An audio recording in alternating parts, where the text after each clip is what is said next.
Resident Evil, the final chapter. Let's talk about it.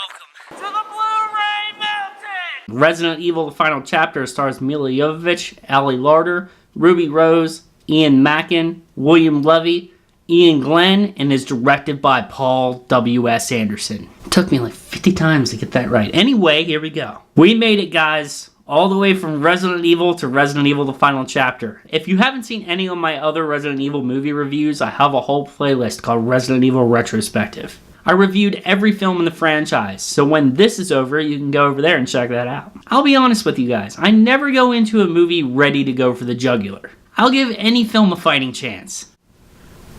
Yes, that means you. Look, we're in January, the dump month for Hollywood. This is the month where movies come to die. You guys are smart, you know that. I'm not the first person to tell you that, and I can guarantee you I'm not going to be the last. The question is, though, was Resident Evil, the final chapter a good movie? Well, no, it wasn't. I'll level with you. I have nothing against big, dumb, fun action movies. I grew up in the 90s. I love Power Rangers. I'm used to it. But this movie on a technical aspect was fucking horrible. The editing was absolutely atrocious. This had to have been the worst edited film in the entire franchise. I couldn't concentrate on any of the action sequences. As soon as something started to look cool, it was ruined by abysmal jump cut, shaky cam shit. You guys know by now, I hate that. I literally had to look away from the screen because it hurt my eyes. You know what? I hated doing it because the people behind me were actually enjoying it. Hey, I'm not hating. If you like impossible to figure out jump cutty action sequences, then more power to you. That's cool. But not only did it decimate any sequences that had any promise of looking good, I couldn't tell what any of the creatures looked like. Let me say that again. I couldn't tell what any of the creatures looked like in a Resident Evil movie. There was even a zombie that looked like it came out of House of the Dead. Not the movie, that's a completely different story. I'm talking about the 1996 arcade game. Okay, let's get this back on track. You wanted to make a kick-ass action film, right? Then maybe the monsters should have been one of the main aspects of the film and not a convoluted plot that made you doubt the previous sequels. Yeah, that's the kind of writing that we're dealing with. And no, it's not good. Keeping with the horrible writing, let's talk about the characters. From that, you can probably tell that, yeah, they didn't learn anything from Resident Evil Retribution. There was a glimmer of hope with Extinction and Afterlife, which I actually gave a pass. I know they came out before Retribution, but bear with me. There were some redeeming qualities and relationships in those characters that bled into Retribution, but they didn't build on what they had. Just like in Retribution, these characters are practically weightless. There was virtually no development with any of the characters. Ali Larter came back once again as Claire Redfield. You would think that we would get some closure on her brother Chris's character from Resident Evil Afterlife. Yeah, no, that doesn't fucking happen. On top of that, she's barely in this movie. There was a small attempt at development with Ruby Rose's character, Abigail, that lasted for about 30 seconds, and that's about it. Minus one person, character development, it's practically non-existent. If I told you what it was, I would spoil some of the movie for you. But I will say this, if this is truly the last film in the Resident Evil series, why? Why would you introduce a new set of characters and do absolutely nothing of merit with them?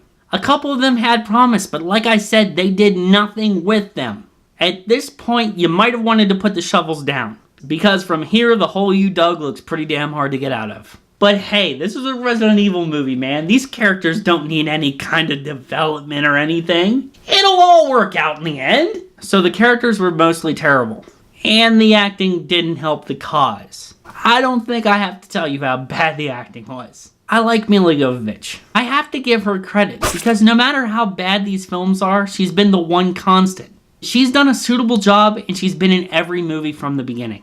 This has been her franchise, her bread and butter. I'd like to see someone challenge her position as a female action icon. Jovovich isn't the only strong point of this last installment. I have to hand it to Ian Glenn, who once again shed the skin of Lord Friendzone and knocked it out of the park as a pretty cool villain. Is Dr. Isaacs one of the greatest villains of all time? No, definitely not. But he fits this series as a big over-the-top baddie, and I couldn't help but like him. If I had to pick between Wesker and Isaacs, I'm gonna pick Isaacs every time. Just with the movie series. I'm not talking about the games. Let's not get crazy.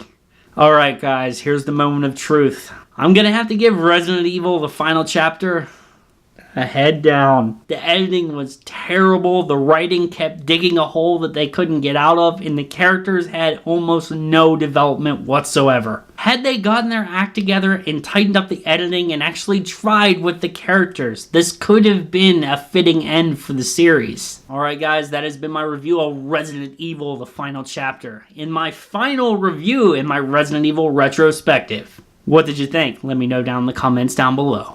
If you like this video and you want to see my review of Hatchet 2 from my Cavern of Terror series, make sure you hit that subscribe button. That's the best way to check it out. If you can, guys, I would appreciate it if you check me out on Facebook, Twitter, Instagram, and LetterBoxd because you know I have them. But most importantly, guys, this has been Zack versus the Blu-ray Mountain.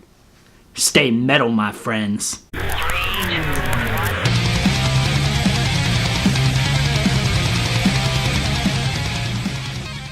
If you can, guys, I would appreciate it if you check me out on Facebook.